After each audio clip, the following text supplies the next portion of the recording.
Wayne, welcome to the Pocket Mastermind podcast. How are you? I'm good, thank you. Thanks for having me, Dave. Welcome. Thanks for coming on, mate.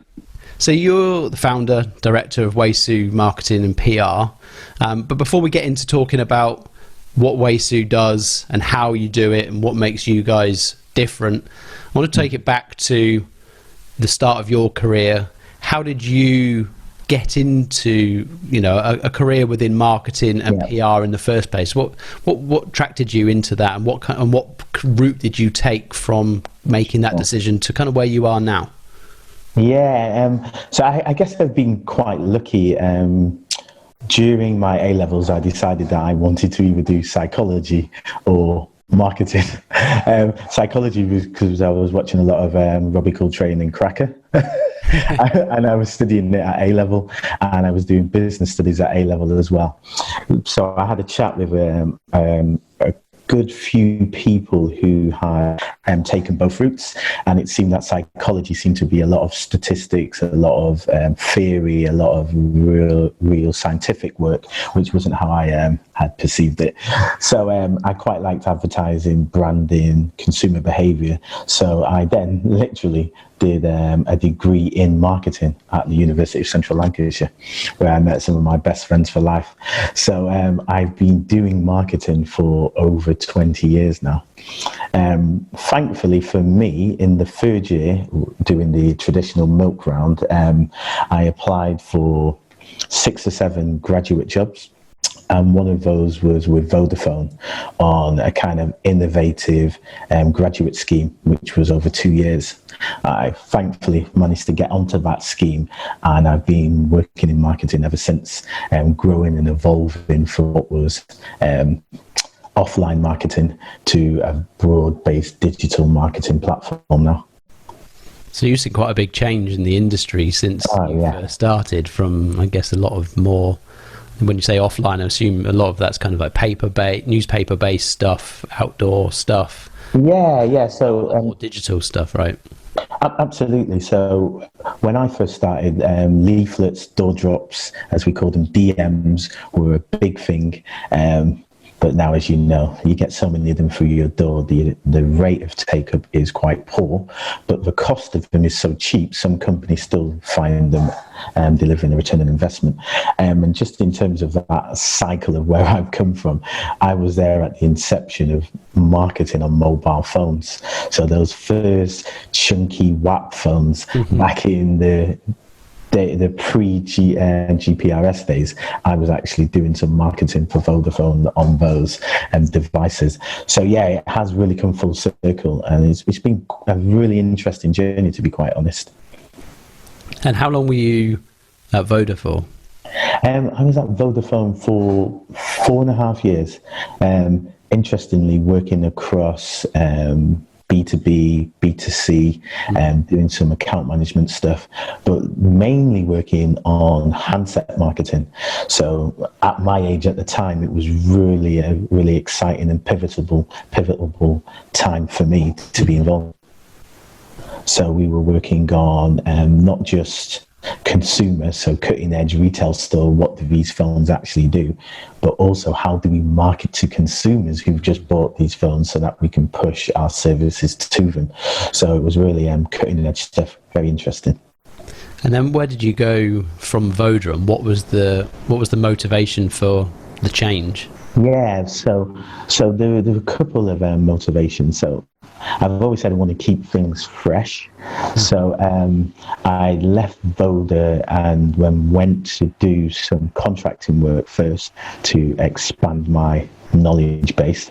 And then I wound up working in financial services marketing, which again, in terms of where I've got to today and owning my own business, has been absolutely invaluable, because financial services marketing is a completely different set of parameters in terms of the target audiences and what emotional triggers you're trying to obviously attach yourself to in terms of the marketing. So it was all quite different in the approach.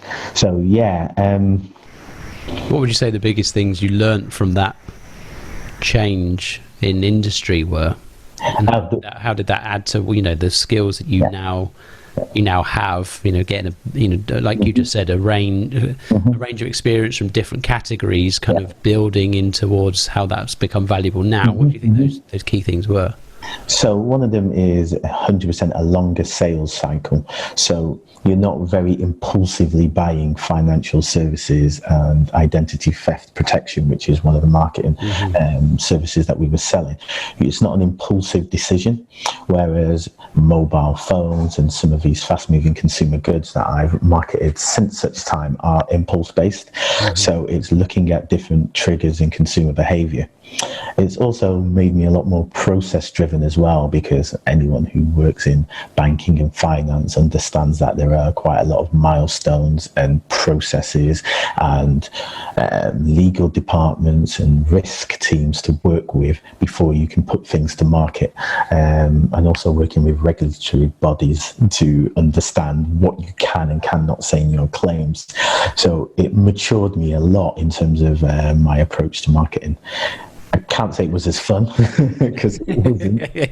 No, I've worked in financial services as well. It's certainly not the most fun arena. Sorry to anyone who's financial services, but it's a little more restrictive than telecoms, that's for sure. Yeah, but you can make it fun. You can obviously put different angles to it. As you know, there's certain companies in the market, such as Compare the Market, for example, who put a different spin. I'm sure Direct Line and a couple of others have put their own on it. So yeah, it doesn't have to be. And I think that's one of the things that I'm trying to instill in WAYSU, is to bring back some passion and some fun and enthusiasm into what can be quite a staid, transactional based, process driven service.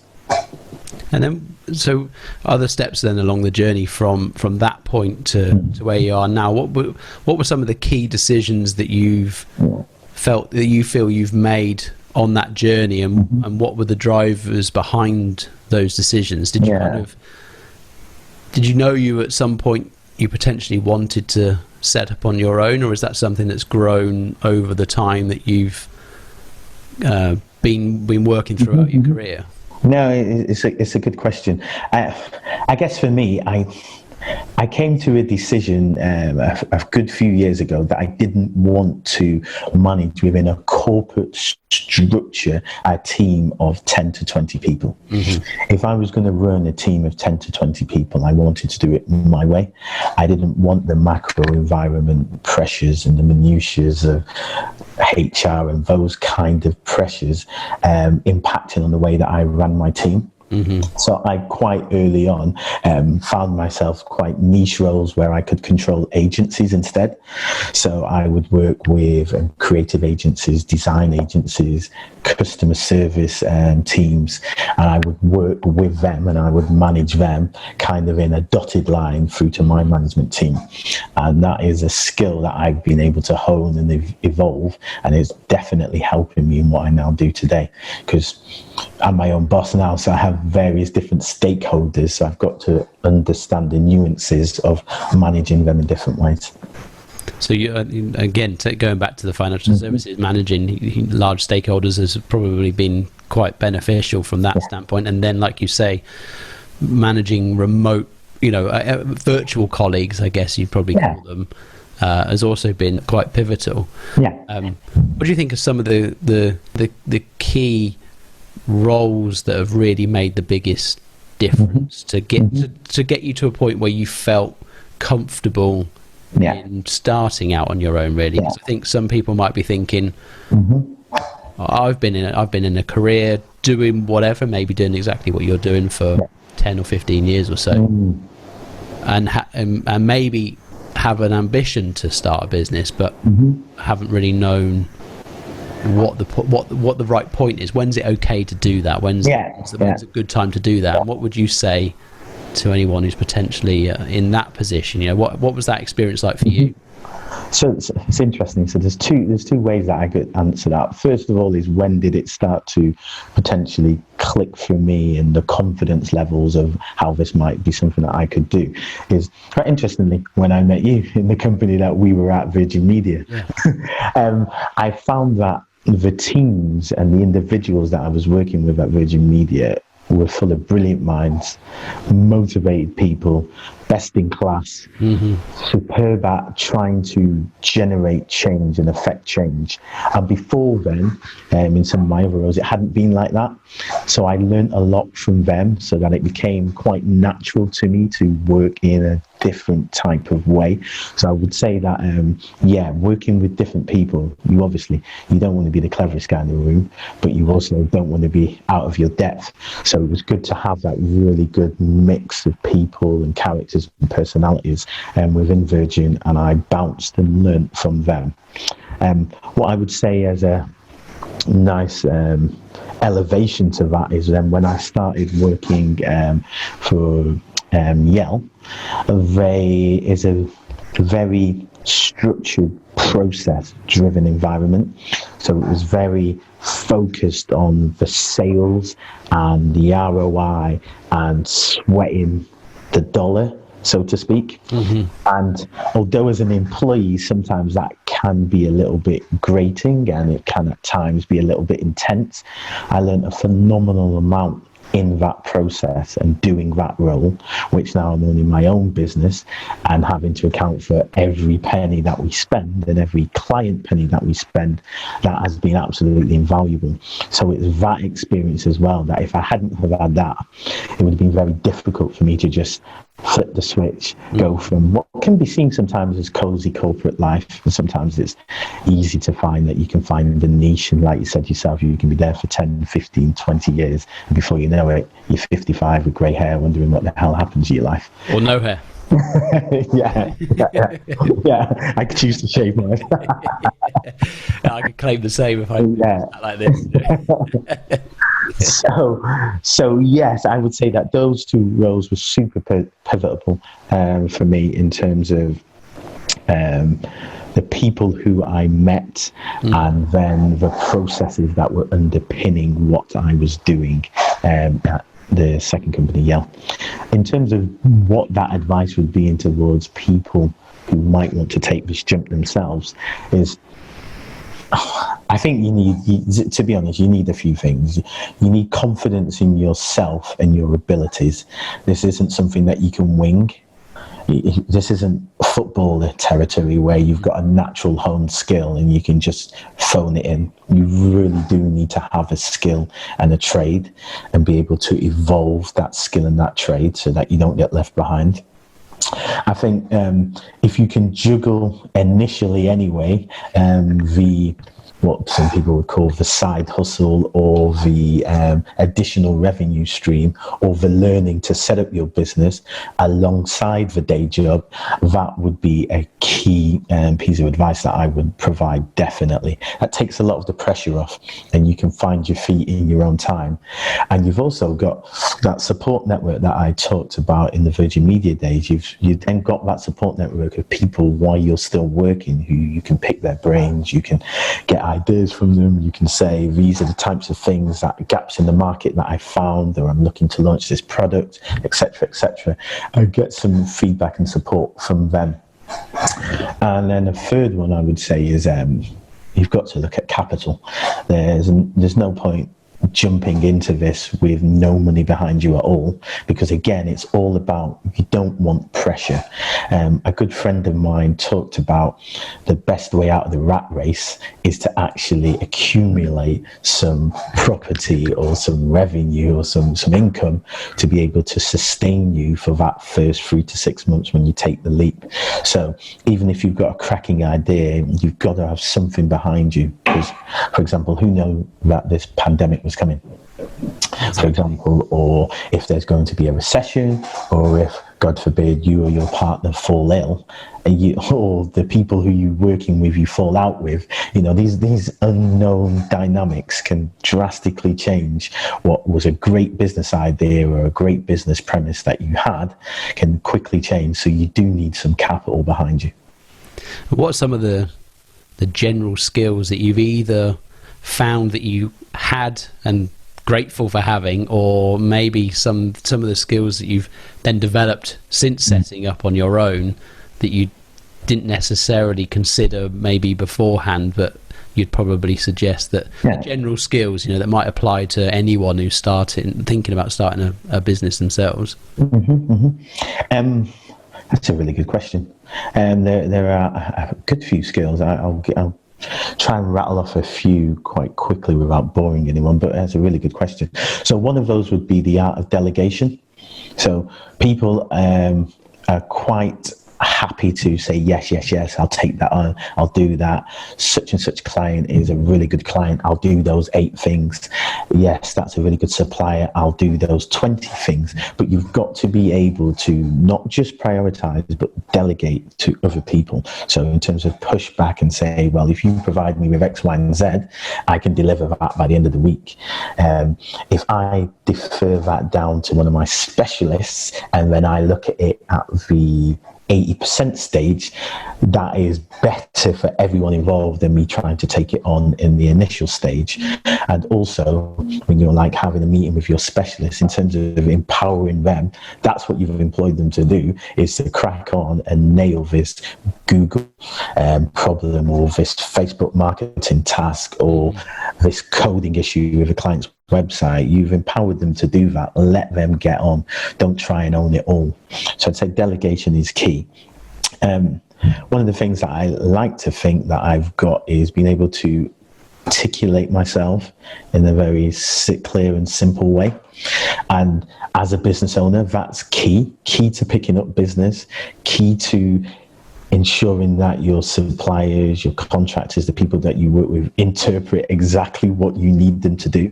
There is nothing worse than, as a small business owner, having a meeting with someone on a Friday, thinking they've understood what you thought, and then they're delivering something back 7 days later and it's completely missed the brief. We don't have the time as a small business to go back to the start. So being very clear and articulate in what you want. It's not a natural skill to some people, but if you can develop some of those skills, there's lots of videos on YouTube in terms of voice projection, understanding, breathing as you talk, that kind of stuff. It really does help. And one that I'm not particularly good at is Excel. So I've never gravitated towards accountancy, bookkeeping or anything like that. So I've had to be quite good home of a marketeer, of course. yeah, exactly. So yeah, in terms of just the things from splitting out and itemizing invoices, bookkeeping for my accountant, that stuff doesn't come naturally to me. I'm a doer in the creative sense, in the account management sense, in the content creation sense, and the team building sense. But in terms of finance and those financial disciplines, that is something that I've had to learn on the job. So YouTube, and as I said, friends and colleagues are your friends. Utilize them where you can to their strengths. And I guess things like outsourcing, like you just mentioned, the accountant, that kind of stuff, is don't try and do everything too much, because you get completely snowed under. Yeah, so it's funny you should say that. That's one of the things that I'm key to instill in what we do at WAYSU, is lots of our clients try and do it all. Mm-hmm. So they're doing a little bit of social media marketing, they're trying to handle the customer database, they're tinkering around with their own website, sometimes in a quite reasonably effective manner, sometimes horribly. They're not looking at, say, customer journeys, they're not looking at lead generation. And then you've got clients who try and make their own logos.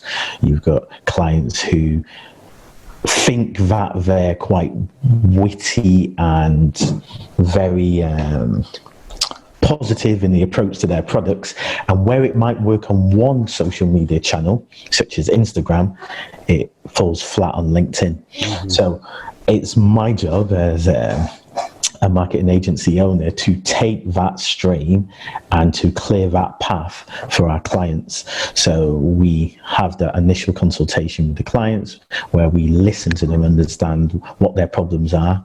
So it's, we've got no voice in the market, or we're looking to launch this product, or people come to our website and they leave without buying anything, that kind of thing. And then as you listen to them, you understand that they are literally trying to do 30 different things between them and 2 or 3 other stakeholders, which is an impossible thing to do for a small to medium business. So again, that plays back to 1, that delegation, but 2, having that skill to know, right, I need to outsource these particular elements and I need to let an expert in and see what they can do, which works quite well in my respect. Yeah, I think obviously the aversion of to a lot of these things when you're starting a business, you know, or running one, is trying to find ways or trying to not spend money in certain areas. But there are certain things like, you know, lead generation for one, probably being the most important. You know, it's the start of the funnel. Yeah. Getting people through the door is probably where you want to be investing the time and the money, and getting the experts in, because it's all good and well having a great team of people ready to serve customers, but if there aren't any, your business falls flat on the face. So I guess it's probably this is a good opportunity then to transition into talking a bit about WAYSU, really kind of how you got started, and then what you kind of specialize in, and some key tips for people where they probably an opportunity to do something a bit better, and how you can add the value to the business. No, perfect. So I guess from my perspective, what we found is that I was being more and more asked for advice. So within my day job, as I said, as I transitioned from that, lots of newspaper, radio, and DM, physical advertising, to start to get into digital marketing, more and more people would ask for advice, because they understood that I was more of an innovator, and I was, through the businesses and the teams I was working on, was on the cutting edge of what was happening. One of the interesting things that I saw and has helped me massively is marketing was sometimes back in the day seen as quite a superficial business element. So people would make jokes about us. We color things in. We do the pretty pictures. And the finance guys and the product development guys, they're the guys who drive the business. I've got a friend of mine in my ear. I can imagine now. Yeah, I know exactly who you're talking about. Yeah. I'm talking about. I may have made the jokes about the crayons once or twice. Yeah, exactly. So what I found really changed that dynamic is Google and Facebook and Amazon. So when people then started to realize that Facebook understood everything about you, and the data being used on Google then drove what you then returned in searches, and Amazon was then able to provide you, from their massive data banks, provide you with marketed solutions for what you require. And people then didn't see it even as intrusive. It's like, okay, I understand they know all that about me, but they're now servicing my need. The role of the marketeer became a lot more sexy, a lot more relevant, a lot more cutting edge, and that then became a lot easier for marketers like myself to push ourselves forward, to get our voices heard in organizations which were sales led and then became more marketing led. So yeah, that's definitely one of the changes that I've seen in industry and in the environment over the last 10 years. In terms of what you were initially talking about, in terms of how that change was made, so people were asking a lot of questions. People were saying social media, I don't really know how to jump in or what channels to get involved in. Should I outsource building a website, or should I go to Wix and start trying to do one myself? So I understood that there was a need for specialists out there, and I didn't just want to be a gun for hire consultant who just added a little bit of information there on an hourly basis. I wanted to develop a kind of full service marketing agency, so that for startups and entrepreneurs, small business owners who are like, I've got this amazing product, but I have no idea how to bring it to market. I'm the innovator behind building it, but I don't know what to do with it next. I quite liked that idea, and I quite liked using my experiences to help those businesses. I'm not going to say it's completely altruistic. You've got to pay the bills, but everyone wants to do something in life that they enjoy, and I quite enjoy tasks and challenges and logical problem solving. So some clients coming with a Facebook conundrum, or they're looking in terms of their, as you were talking about, their lead funnel is completely dried up due to a competitor entering the market, but they've still got the same product they had before and they've dropped their price, but they're still struggling, then I like to help them using marketing strategy and marketing techniques to get back in the game. So yeah, that's definitely how I've come to set up my own agency. And then, yeah, carry on. And then just finally, in terms of how this actually happened, it was, as I've mentioned to a few people, I think I've got a piece about it on our actual website. It was a conversation in a pub with a friend of a friend who came up to me and asked for my advice. He said, a certain friend had says that you're in, I'm leaving names out of all these, and it helps. A friend of a friend has said that you do digital marketing. I've got a really cool invention. It's an all-in-one barbecue. I mean, it literally does everything from being a pizza oven, it's a smoker of fish, it does wok, it does a roast, it even has an internal kettle to make your tea, and it's fantastic. But I can barely use WhatsApp, so I don't really know how to bring this to market. So I was like, okay, sounds incredibly interesting. I always listen to the client first. That's 100% key. You're not trying to prescribe something to them immediately. You're trying to understand what are their objectives, what are they trying to get, what's their problem. So had a couple of conversations with him, was joined by his wife, and it seemed like something I'd be quite interested in doing. So during some very long weekends, because I'm a night owl, I started working on what could be the proposition to bring this to market. Quickly then snowballed into a multi-channel marketing launch. His whole thing was he needed to make a certain amount of money, raise a certain amount of money so that he could tool up in China to get this product made.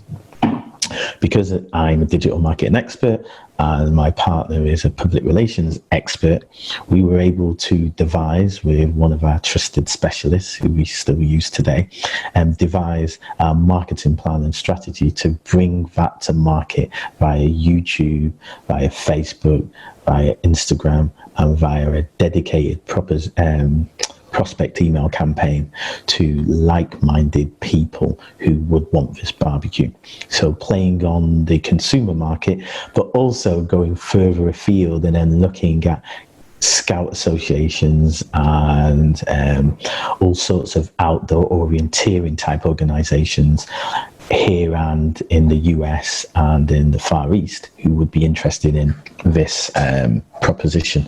So that specific product launch was what really got me into thinking, actually, I'd like to start doing this for myself as opposed to trying to juggle this as some kind of weekend activity. And that's how we started on the path.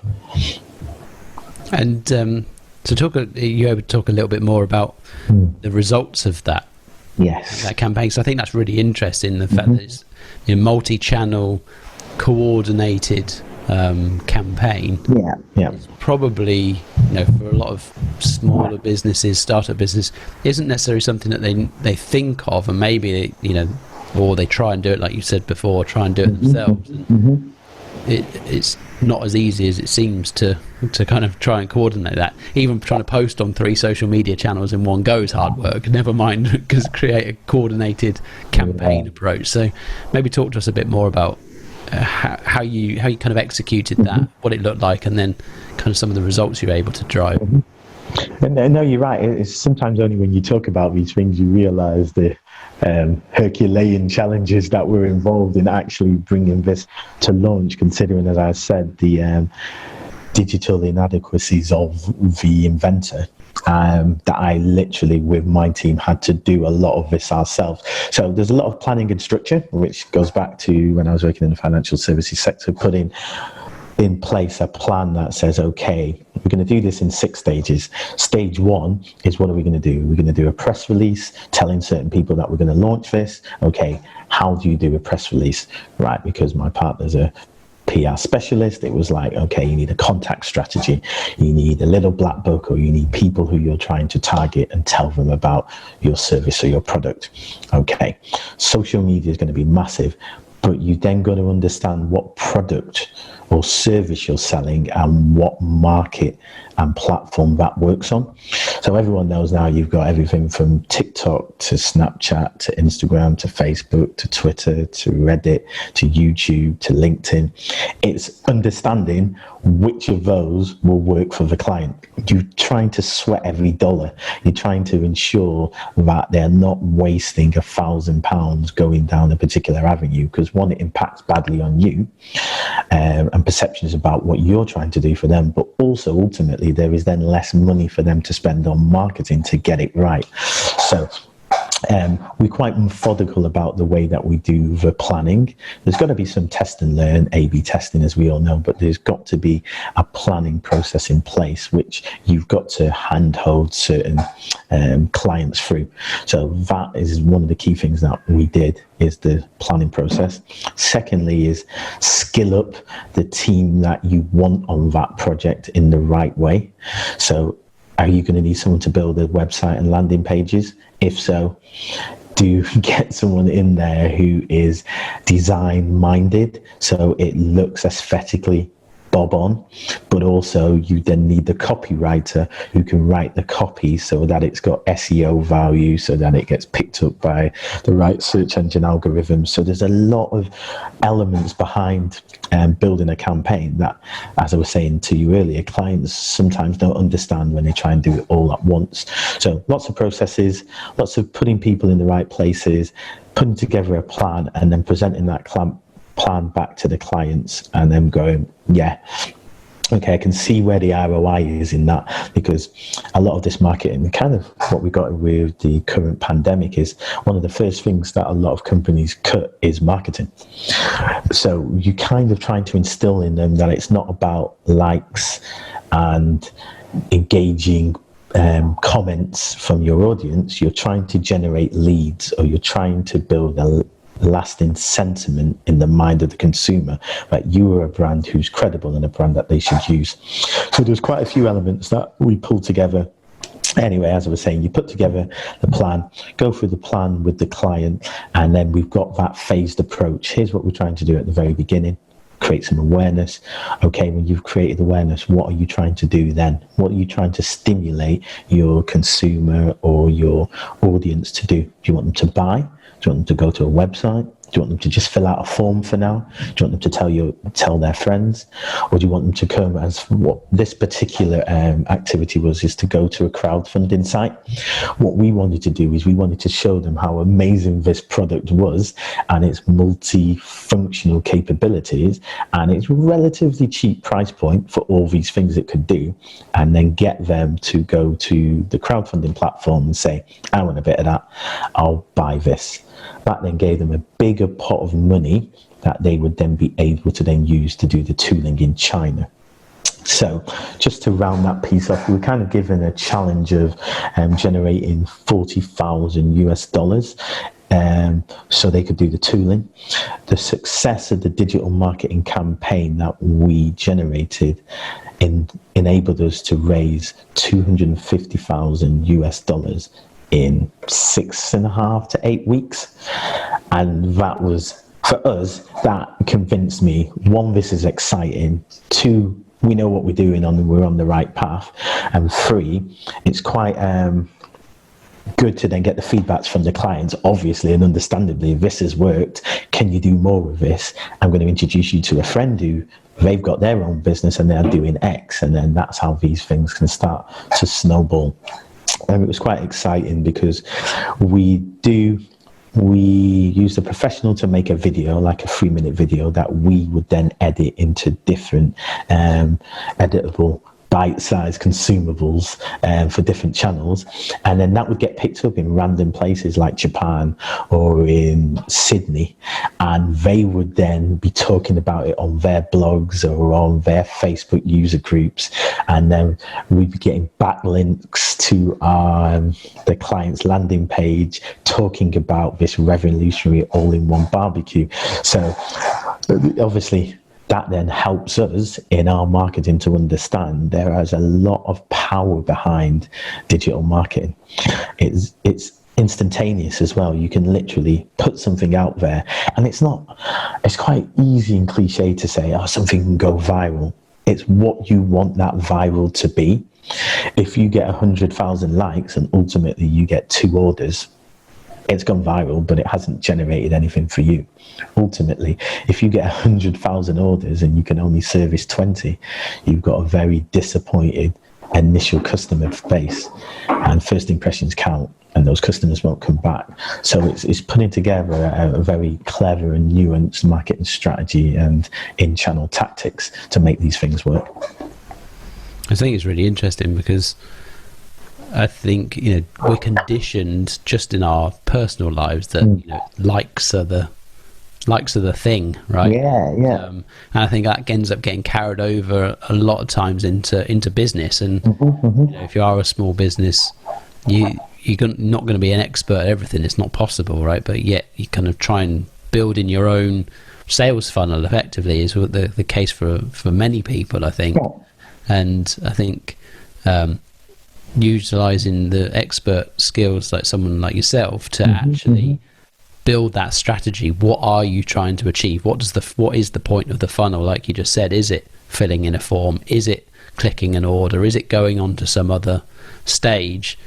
Is absolutely essential for any business. And I think it's probably one of the gaps I see just in general. You know, when I see a lot of advertising marketing around, I'm not really sure that the ad that you see matches what I perceive the call to action to actually be, you know.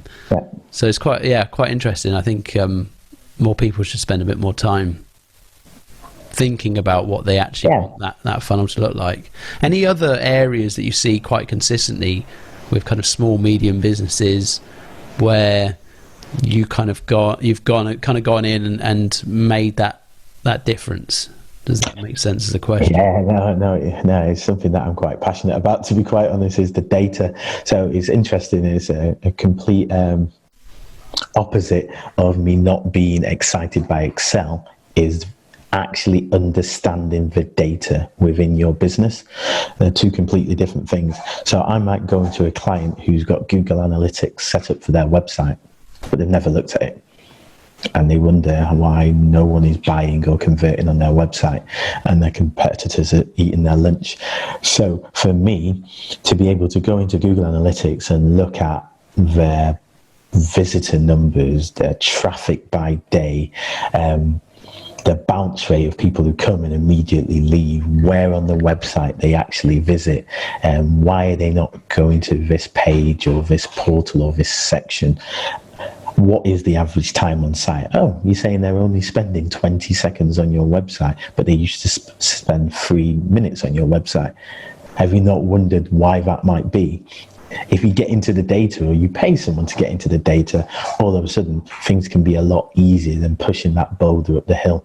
So that's definitely something that I found, is that people either don't understand or take the time to understand the data. I then send them a few customized WAYSU reports, and you see the scales fall from their eyes as they realize where their customers or where their prospects are going to, and how they can convert more of them. And again, as a marketer, that's quite exciting to see them then get back on the phone having received the presentation deck and go, that's amazing. I've seen more in this deck than I've seen talked about my business from any expert in the last couple of years. And that's because we've gone into, it's not just Google Analytics, you can go into Google AdWords and see what kind of ads they were previously doing paid ads for, or even just going into their Instagram business account and seeing exactly what people are doing, what the demographics are of their Instagram base, what was getting not just as many likes, but getting more impressions, and then having them understand, okay, right, so that post I did got 17 times more impressions than this one. How could that be? And then you start looking at the hashtags, you start looking at the words that they were using in the post, you start looking at, well, that's when you started using video clips as opposed to just static static images. So yeah, it's all about the data, and that's one of the things that digital marketing brings you. So not like with radio or newspaper advertising, it's quite hard to justify the ROI sometimes, especially initially. But with digital marketing, it's where they can literally see what WAYSU is doing. They can see the money that WAYSU is spending for them through YouTube or for Facebook or through LinkedIn, and then they can see where their ROI is and where their cost per lead is.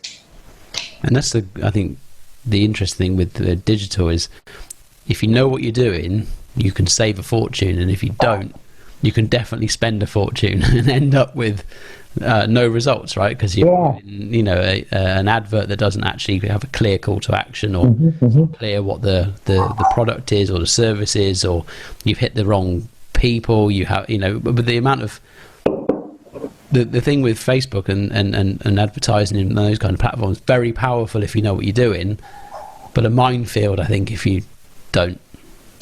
Yeah, and unfortunately, I was working with someone who thought they were helping by spending some of their own money as we were just starting to understand what they needed and what channels we were going to operate for in them.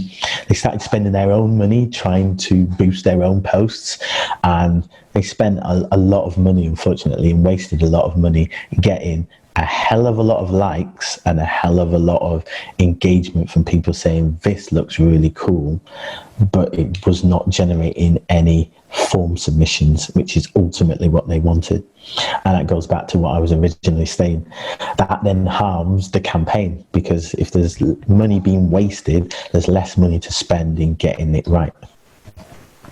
And then just on that bit, because you mentioned an interesting bit about them not knowing. Sometimes at my old company, Yale, one of the key things is kind of, we do a certain job so that you can do your job. So, for example, one of the analogies used was, we take care of the digital marketing so you can go up the ladder and fix people's roofs. It's that kind of philosophy that works really well, as in, let us do our job.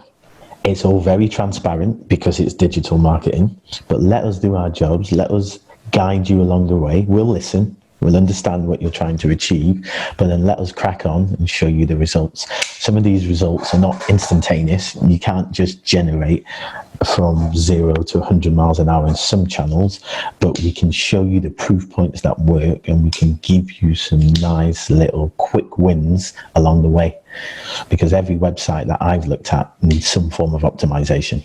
I mean, literally, we could together, the three of us, look at 10 websites now, and we'd find different things where we go, well, on mobile, that looks ghastly on an Android, or, well, I look at that on an iPhone and I don't really understand that. Or why is it 7 clicks to do that way instead of 2 clicks? Or I wouldn't really click on that website because they don't appear to have that little lock at the top, which is the SSL certificate. They don't really have that, so I wouldn't really put my credit card details in there. So there are lots of elements that business owners, when they've got websites, need to be doing to evolve and bring their website and their marketing to some extent into the current environment. And so probably brings us on to, if anyone wants to find you, where do they track you down, Wayne? So we are available at WAYSU.co.uk, Whiskey Alpha Yankee Susie Umbrella .co.uk, because sometimes people spell it with a Z, so I just emphasize that.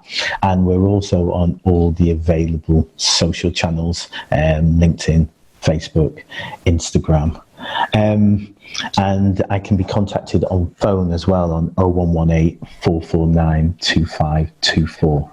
And what I always like to do is, I'm happy to have a chat with anyone who is a business owner or a startup, understand a little bit about what they do from a marketing perspective, then taking that phased approach with them, as in, what do you need first? everyone wants to generate more money first, but I'm trying to get some of those steps in place because maybe your website is really, really old, or maybe you're just about to launch a product and you need to set those different channels up, or it might just be that the competition is out there, is really fierce. You've now been hit by the pandemic.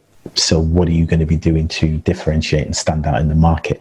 So using lots of different elements to just come back to them with a two-pronged approach. One, how can they make some money quickly? But two, how can we underpin it with some medium to long-term principles, which will help them going forward over the next 5 to 10 years. People now understand even more than ever that they've got to be in the digital space.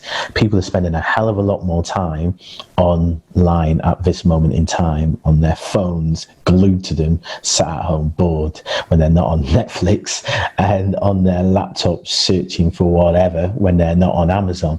So it's taking your business in front of that now expanded audience and giving them something that elevates you above your competitors. So yeah, it's been beneficial in some respects because you get a lot more inquiries, and it's just how you convert those inquiries by providing sensible, rational plans. And you've obviously been used to working remotely for quite a while anyway, so I guess has there been much change for you in the way you operate? Fewer face-to-face, I suppose, but is there a fair amount of your client interaction, I assume, has been fairly remote anyway? Yeah, as you just said, quite rightly said, we've been quite lucky in the respect that I work from home permanently anyway, so we have an office here in our extended house, which works really, really well for us. It gives me an enclosed space to crack on. Actually, I've hosted clients here before because we've got a massive screen and a technical area here, so I can take them through the presentations and we can go through what competitors do on YouTube. So it's all really good, but there's been less of those meetings due to the lockdown. My client meetings, Zoom has been absolutely invaluable. I was using it long before the influx of new people to the platform, so that's been really great for me. So yeah, nothing much has changed. We've obviously got 2 children who are at home at the moment, so that creates its own challenges, but less so than for a lot of parents, because obviously we've done this before, and because my partner works part-time, she's then able to help out in a lot more hands-on manner than some people. Quite fortunate in that regard. Yeah, absolutely. Well, it's been really interesting, and thank you very much for giving up your time to share your story. I think sharing the path that you've taken and some of the decisions that you've taken, and then really sharing how each of those different roles have added skills to the bow that have got you to a place where you're then able to set up on your own, I think is really helpful for anybody who is also, following that path, or at some point is thinking, I'd really love to go and do something for myself. Absolutely. And then also, obviously sharing the experience with WAYSU itself and the skills that you can bring. And I'd highly recommend anyone listening now who's thinking we need to come up with a plan to get customers through the door, and particularly at a time like this, right? I think you touched on earlier, the first thing that a lot of companies will cut is marketing spend. Yeah. But if anything, that's probably where you need to maintain spend. You need to keep it's a very competitive. There's lots of you just touched on eyes on screens. But it's a lot of flicking through, so you've got to come up with something that's meaningful and stand out, that's going to make sure that actually this situation doesn't make a bad situation worse because you're not playing in the game. Yeah, no. First of all, thank you for having me. I quite enjoyed talking to you and Steve about what we do, and just giving a little bit of flavour about what digital marketing is and what it can be in the marketplace. And yeah, as I was explaining before, I'm always open to a call to anyone who wants to discuss their existing marketing or how to take their marketing to the next level. And obviously we are a public relations agency as well, so also around contact strategies, content creation, press releases, and all that kind of intrinsic communication focused strategy elements. We're really, really happy to speak to businesses and individuals about that as well. I think that's one of the things that I want to get across from this is it's all about communication. Mm-hmm. Some people have got some fantastic ideas but don't know how to execute them. It doesn't have to be as expensive or as painful or time consuming as you think. Sometimes it's literally visiting the website and dropping an inquiry. You'll actually see on our website we've got our products as a section, and then you can actually see some of the case studies and some of the work that we've done with clients. Our work. You'll see that there's quite a few of the case studies and digital marketing activities and campaigns that we've done. So it kind of brings it to life for quite a few of the people that I've spoken to recently. When they actually go and have a look at our work on the website, they go, okay, so that's what you did for the crowdfunding company. Okay, so that's how you would do Facebook sponsored advertising campaign, which isn't just a couple of posts. This is what you would do in the space of developing an integrated marketing campaign across various channels. And it kind of brings it to life, Dave. So yeah, I would recommend having a look at our website and giving us a call. Definitely. And we've got links to your site and all of your social channels on our website. So if anyone, watching this or listening to this wants to find you easily, we've got all of the links that they'll need. Perfect. Appreciate that. Amazing. Cheers for your time, Wayne. You too. Have a good weekend. Cheers, mate. Bye. Cheers. Bye.